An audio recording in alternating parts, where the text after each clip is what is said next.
ഇത് നമ്മൾ നല്ല ടേസ്റ്റി ആയിട്ടുള്ള ഒരു ബേക്കറി പലഹാരമാണ് ഉണ്ടാക്കുന്നത്. കാണാൻ തന്നെ നല്ല ഭംഗിയാണ്, അതേപോലെ തന്നെ കഴിക്കാനാണെങ്കിലും നല്ല ടേസ്റ്റാണ്. റെഡി ആക്കിയിട്ട് എടുക്കാൻ വേണ്ടിയിട്ട് ഒരുപാട് വലിയ പാടൊന്നുമില്ല.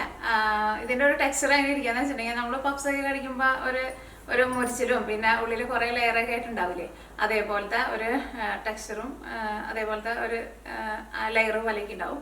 പക്ഷെ റെഡി ആക്കിയിട്ട് എടുക്കാൻ വേണ്ടിയിട്ട് ഒട്ടും പാടില്ല കേട്ടോ. ശരിക്കും നമ്മൾ ആ ചപ്പാത്തിക്ക് നമ്മൾ പരത്തിയിട്ട് എടുക്കില്ലേ, അത്രയ്ക്ക് സമയമൊക്കെ നമുക്ക് എടുക്കുള്ളൂ ഇത് റെഡി ആക്കിയിട്ട് എടുക്കാൻ വേണ്ടിയിട്ട്.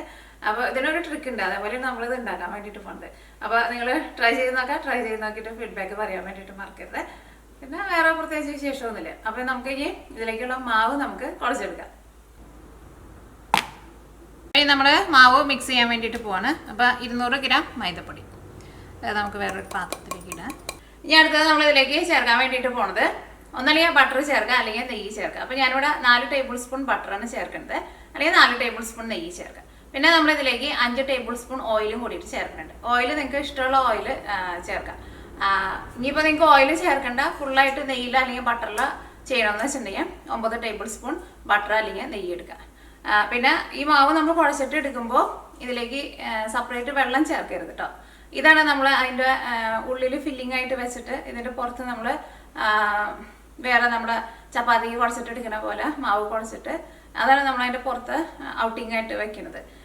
ഉള്ളിൽ കോട്ടിംഗ് ആയിട്ട് നമ്മൾ ഇതാണ് വെച്ച് കൊടുക്കുന്നത്. ഒരു ബോളാക്കിയിട്ട് ഇത് അതിൻ്റെ ഉള്ളിൽ വെക്കും. അപ്പോൾ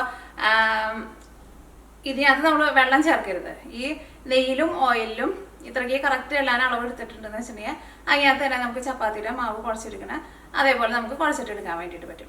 അപ്പോൾ ഞാൻ ബട്ടർ ഞാനൊന്ന് ചൂടാക്കിയിട്ട് എടുക്കട്ടെ. ഇതിലേക്ക് 5 ടേബിൾ സ്പൂൺ ഓയിൽ, അത് നിങ്ങൾക്ക് ഇഷ്ടമുള്ള ടൈപ്പ് ഓയിൽ ചേർക്കുക. ഒന്ന് എടുത്ത് വെച്ചേക്കണം 4 ടേബിൾ സ്പൂൺ ബട്ടർ. ഇനി നമുക്കിത് കൈ കൊണ്ട് നന്നായിട്ട് കുഴച്ചിട്ടെടുക്കാം. അപ്പോൾ ഇത് നമ്മൾ കുഴച്ചിട്ടെടുക്കുന്ന സമയത്ത് ഇത് അങ്ങോട്ട് ആ ചപ്പാത്തിയുടെ മാവ് കുഴയ്ക്കണ പോലെ നമുക്ക് ശരിക്കും കുഴയ്ക്കാൻ വേണ്ടിയിട്ട് പറ്റുന്നില്ല എന്ന് വെച്ചിട്ടുണ്ടെങ്കിൽ ഇതിലേക്ക് നിങ്ങൾ വെള്ളം ചേർക്കരുത് കേട്ടോ. അങ്ങനെ നനവ് കുറവ് പോലെ തോന്നുന്നുണ്ടെന്ന് വെച്ചാൽ അതനുസരിച്ചിട്ട് ഒന്നെങ്കിൽ ബട്ടർ ചേർക്കുക, അല്ലെങ്കിൽ നെയ്യ് ചേർക്കുക, അല്ലെങ്കിൽ ഓയിൽ ചേർക്കുക. അപ്പോൾ അത് നല്ല സോഫ്റ്റ് ആയിട്ടൊന്ന് കളിച്ചെടുക്കട്ടെ. അപ്പോൾ നല്ല സോഫ്റ്റ് ആയിട്ട് നമ്മൾ കുഴച്ചെടുത്തിട്ടുണ്ട്. ഇനി നമുക്ക് നീക്കി വയ്ക്കുക. അത് തുറന്ന് വെക്കേണ്ട, ഒരു പ്ലാസ്റ്റിക് റാപ്പർ വെച്ചിട്ട് ഒന്ന് റാപ്പ് ചെയ്ത് വെക്കുക, അല്ലെങ്കിൽ എന്തെങ്കിലും വെച്ചിട്ട് ഒന്ന് മൂടി വയ്ക്കുക. അപ്പോൾ അങ്ങനെ നമ്മുടെ ആദ്യത്തെ മാവ് കുഴച്ചത് റെഡി ആയിട്ടുണ്ട്. ഇത് നമുക്ക് നീക്കി വയ്ക്കാം. ഇനി നമ്മൾ അടുത്ത മാവാണ് നമ്മൾ ഉണ്ടാക്കാൻ വേണ്ടിയിട്ട് പോകുന്നത്. അത് നമ്മൾ വെള്ളം ചേർത്തിട്ടാണ് നമ്മൾ കുഴച്ചിട്ടെടുക്കുന്നത്. അപ്പോൾ നമുക്ക് ഫസ്റ്റ് അതിലേക്കുള്ള മൈദപ്പൊടി ചേർക്കാം. അപ്പോൾ ഞാനിവിടെ 250 ഗ്രാം മൈദപ്പൊടിയാണ് എടുത്തേക്കുന്നത്. ഫസ്റ്റ് നമ്മൾ 200 ഗ്രാമാണ് എടുത്തത്, ഇത് 250 ഗ്രാമാണ് കേട്ടോ. ഇതിലേക്ക് ആവശ്യത്തിന് ഉപ്പ് ചേർക്കുക, 1 ടേബിൾ സ്പൂൺ പഞ്ചസാര. ഇനി ഇത് മൂന്നും കൂടിയിട്ട് ഫസ്റ്റ് ഒന്ന് മിക്സ് ചെയ്യുക. ഓക്കെ, ഇനി ഇതിലേക്ക് 3 ടേബിൾ സ്പൂൺ ബട്ടർ അല്ലെങ്കിൽ നെയ്യോ ചേർക്കുക. ബട്ടർ ചേർത്ത് കഴിഞ്ഞിട്ടും നന്നായിട്ടൊന്ന് മിക്സ് ചെയ്യുക. ഇതിലേക്ക് ഇളം ചൂടുള്ള വെള്ളം ഒഴിച്ചിട്ട് നമ്മൾ ചപ്പാത്തിക്ക് കുഴച്ചെടുക്കണ പോലെ കുഴച്ചിട്ടെടുക്കുക.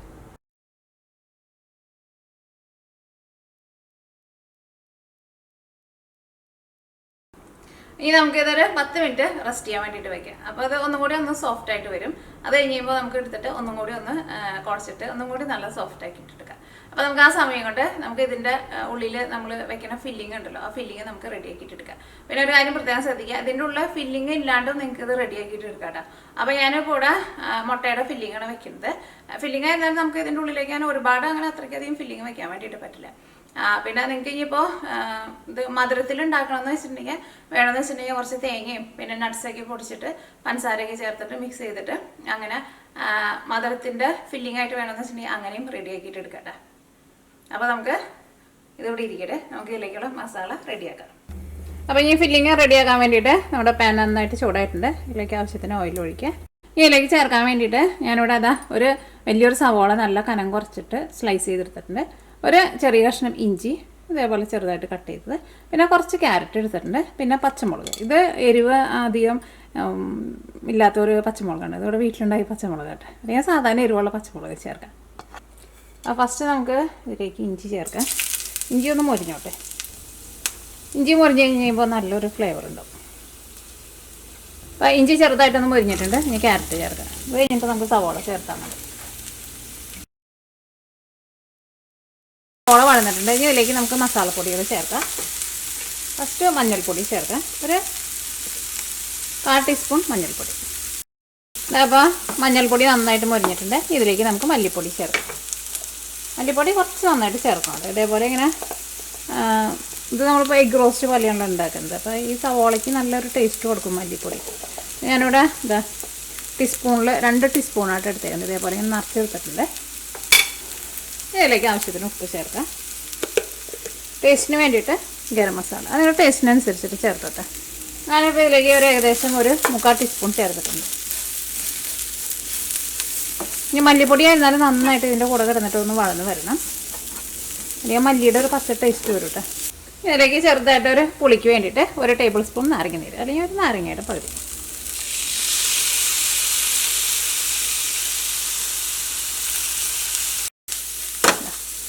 മസാല റെഡി ആയിട്ടുണ്ട്. ഞാൻ മുട്ട പുഴുങ്ങിയത് റെഡിയാക്കിയിട്ട് വെച്ചിട്ടുണ്ട്. അത് നമുക്ക് ഫില്ലിങ് വെക്കുമ്പോൾ അതിൻ്റെ കൂട്ടത്തിൽ വെച്ച് കൊടുത്താൽ മതി. അപ്പോൾ ഇത് നമ്മൾ 10 മിനിറ്റ് റെസ്റ്റ് ചെയ്യാൻ വേണ്ടിയിട്ട് വെച്ചിട്ടുണ്ടായിരുന്നു. ഇത് എടുത്തിട്ട് നമുക്ക് ഒന്നും കൂടി അത് കുഴച്ചിട്ട് നല്ല സോഫ്റ്റ് ആക്കിയിട്ട് എടുക്കാം. ഇത് നമ്മുടെ മാവ് കുഴച്ച് വെച്ചത് എന്തായി നോക്കാം. ഇത് നമ്മൾ രണ്ടാമത് കുഴച്ച് വെച്ച മാവ് കേട്ടോ. വെള്ളം ചേർത്തിട്ട് കുഴച്ച് വെച്ചില്ലേ അത്. ഒരു 10 മിനിറ്റ് ഒന്ന് ഇരുന്ന് കഴിയുമ്പോൾ നോക്കി ഒന്നും കൂടി നല്ല സോഫ്റ്റ് ആയിട്ട് വന്നിട്ടുണ്ട്. ഒന്നും കൂടി ഒന്ന് കുഴച്ചിട്ട് എടുക്കും.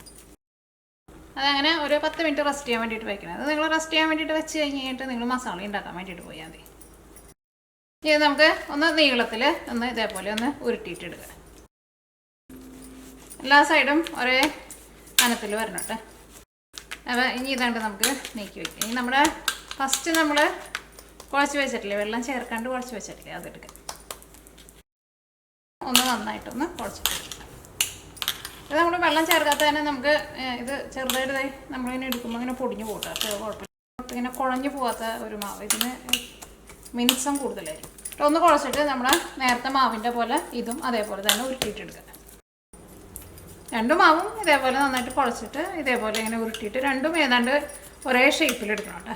ഏതാണ്ടല്ല, ശരിക്കും ഒരേ ഷേപ്പിലെടുക്കുക ഉള്ളൂ കേട്ടോ അതിൻ്റെ പണി. പിന്നെ നമ്മളത് പരത്തിയിട്ട് എടുക്കുന്നതാണ് അടുത്തത്. 2 ഇങ്ങനെ വെച്ചിട്ട് 2 ഇങ്ങനെ കറക്റ്റ് ചെയ്യുക. നോക്കി കുറച്ച് വീതി കൂടുതലുണ്ട്, പക്ഷേ കുഴപ്പമില്ല. ഇത് നമ്മൾ വെള്ളം ചേർക്കാത്ത കേട്ടോ. അത്രയ്ക്കുള്ള ഒരേ പീസായിട്ട് കട്ട് ചെയ്തിട്ടെടുക്കുക. ഇനി എന്ത് ചെയ്യണം, നമുക്ക് ഇതിൽ നിന്ന് ഇനി ഓരോ പീസാക്കിയിട്ട് എടുക്കുക. ഇതിൻ്റെ ഉള്ളിലേക്ക് നോക്കിയാൽ എല്ലാം സോഫ്റ്റായിട്ട് ഇരിക്കുന്നുണ്ട്. ഇനി എന്ത് ചെയ്യണം, ഇത് നമ്മൾ എടുത്തിട്ട് ജസ്റ്റ് ഇങ്ങനെ ഒന്ന് പരത്താം. ഭയങ്കര സിമ്പിളാണിത്. നമുക്ക് കുറേ നേരം ഇട്ടിട്ട് കുഴക്കേണ്ട ഒന്നും ആവശ്യമൊന്നുമില്ല. നമ്മളൊരു ചപ്പാത്തിക്ക് കുഴക്കണ പോലെ 2 മാവും കുഴച്ചിട്ടെടുക്കാണ്ട് ഇതേപോലെ ഒന്ന് കയ്യിൽ വെച്ചിട്ട് ഇങ്ങനെ പരത്താം. നമ്മൾ ഇതുണ്ടല്ലോ, ഇത് നമ്മൾ ഇതിൻ്റെ ഉള്ളിൽ വെച്ചിട്ട് ക്ലോസ് ചെയ്യാൻ വേണ്ടിയിട്ട് പോകും. അപ്പോൾ ഇത് വെക്കാനുള്ള പാകത്തിന് നമ്മൾ കയ്യിൽ വെച്ചിട്ട് ഒന്ന് പരത്തിയിട്ടെടുക്കാം. ഇത് വെച്ചിട്ട് നമുക്ക് കയ്യിൽ വെച്ചിട്ടൊന്ന് ഉരുട്ടാം. ഇതിൻ്റെ ഉള്ളിൽ വയ്ക്കുക. എന്നിട്ട് ഇത് ക്ലോസ് ചെയ്യും. ഒന്ന് സോഫ്റ്റായിട്ട് ഒന്നുകൂടി ഒന്ന് ഉരുട്ടിയിട്ടെടുക്കും. ഇനി നമ്മൾ നല്ല കനം കുറച്ചിട്ട് പരത്തൂട്ടാ. അപ്പോൾ നമുക്ക് എല്ലാവരും ഇതേപോലെ തന്നെ റെഡിയാക്കിയിട്ട് ഫസ്റ്റ് വയ്ക്കാം. ഉള്ളിൽ ഈ ഫില്ലിങ് വെച്ചിട്ട് നമുക്ക് റെഡിയാക്കിയിട്ട് വയ്ക്കാം ഫസ്റ്റ്. ഇനി ഇതിൽ നിന്ന് നമുക്ക് ഓരോന്നായിട്ട് എടുത്തിട്ട് പരത്തിയിട്ടെടുക്കാം.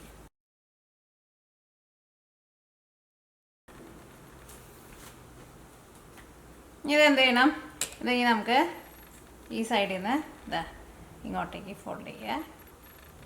അതേപോലെ തന്നെ ഈ സൈഡ് എടുത്തിട്ട് ഇതിനെ ക്രോസ് ചെയ്തിട്ട് ഇവിടേക്ക് വെക്കണം കേട്ടോ. അങ്ങനെ ഫോൾഡ് ചെയ്യും.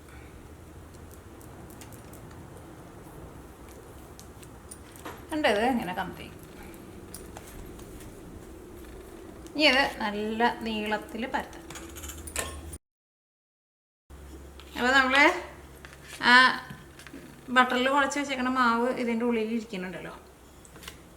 ഇത് നമ്മൾ റെഡിയാക്കിയിട്ട് എടുക്കുമ്പോൾ ഇത് നന്നായിട്ട് മുരിഞ്ഞ് നല്ല സോഫ്റ്റായിട്ട് വരും. ഒരുപാട് ഭയങ്കര തിന്നായിട്ട് പൊട്ടി പോകരുത് കേട്ടോ. ഇത് എന്ത് ചെയ്യണം, ഇത് നമുക്ക് ഇതാ ഇവിടെ നിന്ന് നമ്മളിങ്ങനെ ഫോൾഡ് ചെയ്ത് കൊടുക്കാൻ വേണ്ടിയിട്ട് പോകട്ടെ.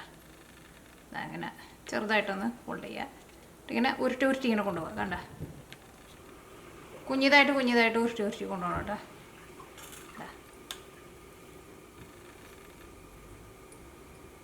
അപ്പോൾ കുറച്ച് ഉരുട്ടി വന്നു കഴിയുമ്പോൾ ഈ സൈഡിൽ നിന്ന് ചിലപ്പോൾ തള്ളിപ്പോരും. അപ്പോൾ കൈ വെച്ചിട്ട് ഒന്ന് അമർത്തി കൊടുത്തോട്ടെ.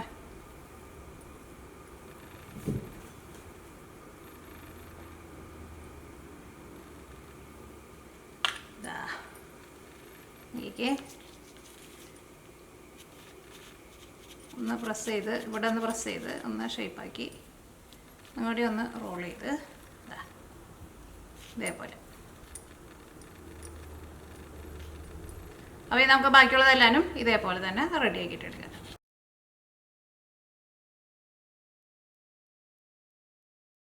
ഇത് നമ്മുടെ 4ാമത്തെ ആട്ടാ. നമ്മളിത് പരത്തുന്ന സമയത്ത് അടിയിലെങ്ങാനും മാവെങ്ങാനും ഉണ്ടെന്ന് വെച്ചിട്ടുണ്ടെങ്കിൽ അത് തുടച്ചു കളയണം കേട്ടോ. ചിലപ്പോൾ അത് ഒട്ടിപ്പിടിക്കും. എങ്ങാനും ഒട്ടിപ്പിടിക്കണുണ്ടെന്ന് വെച്ചിട്ടുണ്ടെങ്കിൽ നിങ്ങൾ ഇതിൻ്റെ മുകളിൽ കുറച്ച് ഓയിലൊന്ന് തൂത്ത് കൊടുത്തോട്ടെ. ഇതിപ്പോൾ ഓൾറെഡി നന്നായിട്ട് ഓയിലുള്ളതുകൊണ്ട് തന്നെ അത് ഒട്ടിപ്പിടിക്കില്ല. എങ്ങാനും ഒട്ടിപ്പിടിക്കണുണ്ടെന്ന് വെച്ചിട്ടുണ്ടെങ്കിൽ കുറച്ച് ഓയിലും മുകളിലൊന്ന് തൂത്ത് കൊടുത്തു, മുകളിലും അടിയിലും ജസ്റ്റ് ഒന്ന് തൂത്ത് കൊടുത്തു.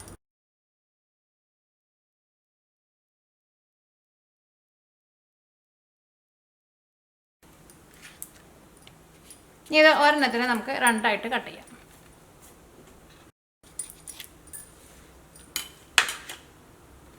നോക്കിക്കേ, എന്താ മല്ലിയല്ല ഇവിടെ നിന്ന്. ഓക്കെ, അത് നോക്കിക്കേ, എൻ്റെ ഉള്ളിൽ കുറേ ലെയറുകളൊക്കെ വന്നിട്ടുണ്ട്. ഇത് നമുക്ക് പരത്തിയിട്ട് എടുക്കാം. അപ്പോൾ ഇത് ഞാനിവിടെ റൗണ്ട് തന്നെയാണ് പരത്താൻ വേണ്ടിയിട്ട് പോകുന്നത്. ഇനിയിപ്പോൾ നിങ്ങൾക്ക് ഇത് വെച്ചിട്ട് പപ്സ് വേണമെന്ന് വെച്ചിട്ടുണ്ടെങ്കിൽ പപ്സും റെഡിയാക്കിയിട്ട് എടുക്കട്ടെ. അപ്പോൾ ഇത് റൗണ്ടിനെ പരത്തുന്നതിന് പകരം നിങ്ങൾക്ക് ആ പപ്സിൻ്റെ ഷീറ്റിൻ്റെ പോലെ അതേപോലെ പരത്തിയിട്ട് അങ്ങനെ ഉള്ളിൽ ഫില്ലിങ് വെച്ചിട്ട് നിങ്ങൾക്ക് ഇഷ്ടമുള്ള ഫില്ലിങ് വെച്ചിട്ട് അങ്ങനെ ഫോൾഡ് ചെയ്തിട്ട് പപ്സ് വേണമെന്ന് വെച്ചിട്ടുണ്ടെങ്കിൽ പപ്സും ഇതേപോലെ തന്നെ റെഡിയാക്കിയിട്ട് എടുക്കുക. ഈ സെയിം ഇത് വെച്ചിട്ട് നല്ല ലെയറായിട്ട് തന്നെ കിട്ടും. പിന്നെ ഇനിയിപ്പോൾ നിങ്ങൾക്ക് കുറച്ച് പേർക്ക് സംശയം ഉണ്ടാവും, ഇത് ഓവനിൽ വെച്ചിട്ട് ബേക്ക് ചെയ്തിട്ട് എടുക്കാൻ വേണ്ടിയിട്ട് പറ്റുമെന്ന്. ഓവനിൽ വെച്ചിട്ടും ബേക്ക് ചെയ്തിട്ട് എടുക്കുക. പക്ഷേ കറക്റ്റ് സമയം എനിക്കറിയില്ല, കാരണം ഞാൻ ഓവനിൽ വെച്ച് ഞാൻ ട്രൈ ചെയ്ത് നോക്കിയിട്ടില്ല. പക്ഷെ ഓവനിൽ വെച്ചാലും ഞാൻ നമ്മൾ നന്നായിട്ട് ബട്ടറൊക്കെ ചേർത്തിട്ടുണ്ടല്ലോ, അപ്പോൾ അതുകൊണ്ട് തന്നെ ഓവനിൽ വെച്ചാലും ഇതിൻ്റെ ലെയറൊക്കെ നന്നായിട്ട് തിരിഞ്ഞു വരും. പിന്നെ ഓയിലാണ് വെച്ചിട്ട് ഉണ്ടാക്കണേന്ന് വെച്ചിട്ടുണ്ടെങ്കിൽ കുറച്ചും കൂടി നല്ലതായിട്ട് വരാം. നമ്മൾ ഓയിൽ ചേർത്തിട്ടുണ്ടായിരുന്നില്ല 5 ടേബിൾ സ്പൂൺ, അത് ചേർക്കാണ്ട് ഫുള്ളായിട്ട് ബട്ടർ 9 ടേബിൾ സ്പൂൺ നെയ്യ് അല്ലെങ്കിൽ ബട്ടർ ചേർത്തിട്ട് ഉണ്ടാക്കിയിട്ടുണ്ടെന്ന് വെച്ചിട്ടുണ്ടെങ്കിൽ നല്ല എന്താ പറയുക, നമ്മൾ ബേക്കറിയിൽ നിന്ന് കഴിക്കുന്നതിനേക്കാളും നല്ല ടേസ്റ്റിൽ നമുക്ക് കിട്ടും. അപ്പോൾ ഓവനിൽ വെക്കണേന്ന് വെച്ചിട്ടുണ്ടെങ്കിൽ നിങ്ങൾ സാധാരണ കേക്ക് ബേക്ക് ചെയ്യാൻ എടുക്കണ കേക്ക് ബേക്ക് ചെയ്യാൻ വേണ്ടിയിട്ട് വെക്കണ ടെമ്പറേച്ചർ ഉണ്ടല്ലോ, ആ ടെമ്പറേച്ചറിൽ സെറ്റ് ചെയ്തിട്ട് വെക്കുക. എന്നിട്ട് ഇടയ്ക്കൊന്ന് ചെക്ക് ചെയ്ത് നോക്കിയാൽ മതി. പിന്നെ ഓവനിലാണ് വെക്കണതെന്ന് വെച്ചിട്ടുണ്ടെങ്കിൽ നമ്മൾ സാധാരണ പപ്സിൻ്റെ അതിൻ്റെ മുകളിൽ നമ്മൾ ഈ ബട്ടർ നന്നായിട്ട് മിക്സ് ചെയ്തിട്ട് ബ്രഷ് ചെയ്ത് കൊടുക്കുമല്ലോ, അങ്ങനെ വേണമെന്ന് വെച്ചിട്ടുണ്ടെങ്കിൽ അങ്ങനെയും ബ്രഷ് ചെയ്ത് കൊടുക്കുക. അപ്പം അങ്ങനെ മുരിഞ്ഞ് വന്നു കഴിയുമ്പോൾ അതിൻ്റെ മുകളിൽ നല്ല കളർ ഉണ്ടാവും. അല്ലെങ്കിൽ മുട്ടയുടെ മഞ്ഞയും കുറച്ച് ബട്ടറും കൂടിയിട്ട് നന്നായിട്ട് മിക്സ് ചെയ്തിട്ട് അങ്ങനെ വേണമെന്ന് വെച്ചിട്ടുണ്ടെങ്കിൽ അങ്ങനെയും ബ്രഷ് ചെയ്ത് കൊടുക്കാം. ഓക്കെ, അപ്പോൾ ഇത് നമ്മൾ പരത്തിയെടുക്കാൻ വേണ്ടിയിട്ട് പോകണം. അപ്പോൾ പപ്സായിട്ട് വേണമെന്ന് വെച്ചിട്ടുണ്ടെങ്കിൽ അങ്ങനെ പപ്സായിട്ട് റെഡി ആക്കിയിട്ട് എടുക്കാം. എന്ത് ചെയ്യണം, പിന്നെ അങ്ങനെ ഒന്ന് പ്രസ് ചെയ്ത് പിന്നെ നമ്മൾ ഉള്ളിലേക്ക് നമ്മളൊന്ന് കുഴിച്ചു കൊടുക്കാൻ വേണ്ടിയിട്ട് പോകട്ടെ. നമ്മുടെ ഈ തണ്ടവറിൽ വെച്ചിട്ടുണ്ട്. ഇതിൻ്റെ ഉള്ളിലേക്ക് നമ്മൾ ഫില്ലിങ് വയ്ക്കേണ്ടത് ഈ അടിയിലും പിടിക്കണം കേട്ടോ. അതങ്ങനെ അടിയിലും പിടിക്കുക, മുകളിൽ നമ്മുടെ ഈ തണ്ടവറിൽ വെച്ചിട്ട് ജസ്റ്റ് ഇതങ്ങനെ ഒന്ന് പ്രസ് ചെയ്ത് ഒന്ന് കുഴിയാക്കാം. അവിടെ ഒരു ഫില്ലിങ് വയ്ക്കാനുള്ള ഒരു കുഴി. ഇത് ഫില്ലിങ് വെക്കാണ്ട് നമുക്ക് റെഡിയാക്കിയിട്ട് എടുക്കാം. ഇതിൻ്റെ ഉള്ളിലേക്ക് നിങ്ങൾക്ക് ഇഷ്ടമുള്ള ഫില്ലിങ് വയ്ക്കാം. അപ്പോൾ നമ്മളിപ്പോൾ ഇവിടെ മുട്ടയുടെ ഫില്ലിങ് അല്ലേ റെഡിയാക്കിയിട്ട് വെച്ചേക്കുന്നത്. അപ്പോൾ നമുക്ക് ഇതിലേക്ക് മുട്ടയുടെ ഫില്ലിങ് വയ്ക്കാം. ഇതിലേക്ക് ഞാനിവിടെ ഒരു മുട്ടേനെ 4 കഷ്ണമാക്കിയിട്ടുണ്ട്. കാരണം നമുക്കൊരു മുട്ടയുടെ പകുതിയായിട്ട് വയ്ക്കാൻ വേണ്ടിയിട്ട് പറ്റില്ല. അതിൻ്റെ ഉള്ളിലേക്ക് വെച്ച് കൊടുക്കാം.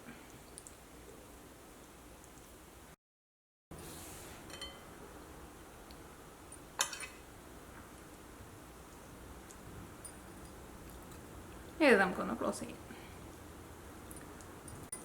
ജസ്റ്റ് ഒന്ന് ക്ലോസ് ചെയ്താൽ മതി.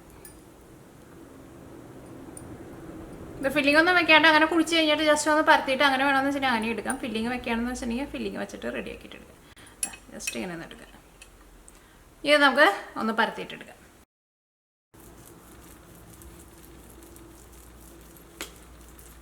ആ ഫില്ലിങ് ചെറുതായിട്ട് പുറത്ത് വരും, പക്ഷേ കുഴപ്പമില്ല. ആ ഫില്ലിങ് അതിൻ്റെ ഉള്ളിൽ തന്നെ ഇരുന്നോളൂ. ഒരുപാട് കനത്തിൽ അല്ല, ഒരുപാട് ബലം കൊടുത്തിട്ട് പരത്തരുത്.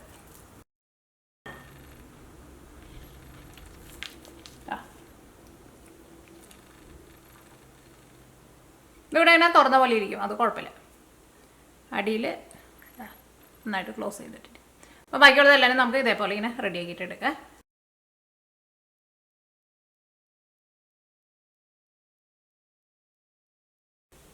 അപ്പോൾ നമ്മുടെ ഇതെല്ലാം നമ്മൾ പരത്തി റെഡി ആക്കിയിട്ടുണ്ട്. അപ്പോൾ നമ്മളത് പാനിൽ വെച്ചിട്ടാണ് റെഡിയാക്കാൻ വേണ്ടിയിട്ട് പോകുന്നത്.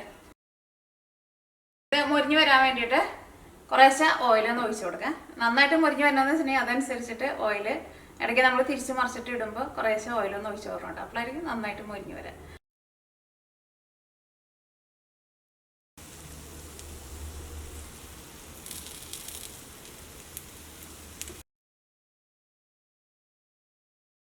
അത് നമ്മൾ ഒരെണ്ണം ഫില്ലിങ് ഇല്ലാണ്ട് റെഡി ആക്കിയില്ലേ, എൻ്റെ ഉള്ളിൽ ലെയറുകളൊക്കെ തിരിഞ്ഞ് വന്നേക്കണം. നോക്കിക്കേ, അത് നോക്കിക്കേ. ഇപ്പോൾ ഇതെല്ലാവരും നമ്മൾ മൊരിയിച്ചെടുത്തിട്ടുണ്ട്.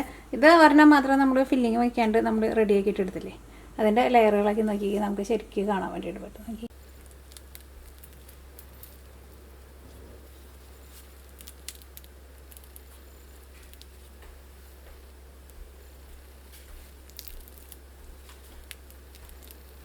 പുറത്ത് നന്നായിട്ട് മൊരിഞ്ഞിട്ടിരിക്കും, ഉള്ളിൽ നല്ല സോഫ്റ്റായിട്ടിരിക്കും.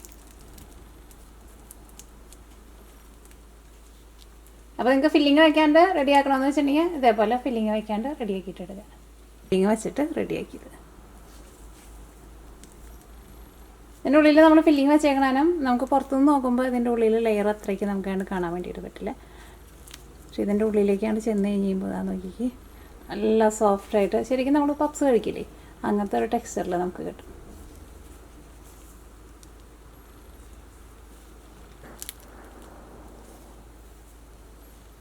അപ്പോൾ അങ്ങനെ നമ്മുടെ പലഹാരം റെഡി ആയിട്ടുണ്ട്. അപ്പോൾ ഞാൻ ഒരെണ്ണം നിങ്ങളതിനെ കാണിച്ചില്ലേ, നമ്മൾ ഉള്ളിൽ ഫില്ലിംഗ് ഒന്നും വെക്കാണ്ട് റെഡി ആക്കിയിട്ട് എടുത്തത്. പിന്നെ ഇതിലേക്ക് നമ്മൾ ആ മാവിലേക്ക് ഉപ്പ് ചേർക്കുമ്പോൾ പ്രത്യേകം ശ്രദ്ധിക്കണം. ഉപ്പ് നല്ല കറക്റ്റ് പാകമായിട്ട് വരണം കേട്ടോ. അല്ലെങ്കിൽ ഉപ്പ് ശരിക്കും അങ്ങോട്ട് കറക്റ്റായിട്ട് ഞാൻ ആദ്യം ഉണ്ടാക്കി നോക്കിയപ്പോൾ ഉപ്പ് അത്രയ്ക്ക് കറക്റ്റായിരുന്നില്ല. അപ്പോൾ നമ്മൾ കഴിക്കുമ്പോൾ അത്രയ്ക്ക് ടേസ്റ്റ് ഉണ്ടാവില്ല. അപ്പോൾ ആ ഉപ്പ് രണ്ട് മാവ് കുഴച്ചിട്ട് എടുക്കുമ്പോഴും ഉപ്പ് നല്ല കറക്റ്റായിട്ട് വരണം കേട്ടോ. അപ്പോൾ ഇത് നന്നായിട്ട് മൊരിയിച്ചിട്ട് എടുത്തിട്ടുണ്ട്. അത് മൊരിഞ്ഞ് വരാൻ വേണ്ടിയിട്ട് കുറച്ച് സമയം എടുക്കട്ടെ. തീ ഒരുപാട് കൂട്ടി വെക്കണ്ട. അപ്പോൾ ഒരു ചെറിയ തീയിലിട്ടിട്ട് രണ്ട് സൈഡും തിരിച്ചും മറിച്ചിട്ടിട്ട് നന്നായിട്ട് മൊരിയിച്ചിട്ട് എടുക്കുക. ഓവനിൽ വെച്ചിട്ട് ബേക്ക് ചെയ്തിട്ട് എടുക്കണമെന്ന് വെച്ചിട്ടുണ്ടെങ്കിൽ ഓവനിൽ വെച്ചിട്ട് അങ്ങനെ ബേക്ക് ചെയ്തിട്ട് എടുക്കുക.